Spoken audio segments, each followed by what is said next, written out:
Hello friends, in this quick tutorial I'm going to show you how to change Wi-Fi password. But before getting started this video, make sure to subscribe. How to 1 minute. So first of all, you have to open a browser and here you have to enter your router IP address.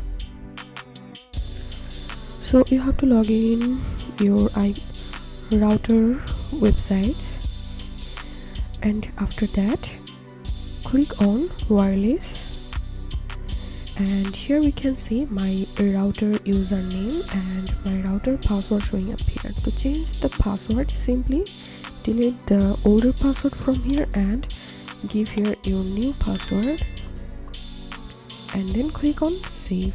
So this is how we can change our Wi-Fi password. If you have any questions, feel free to post in description. If you think to see more WordPress videos, please check the links in descriptions. If this video helped you, give a thumbs up and please consider subscribe. How to 1 minute. Thank you for watching.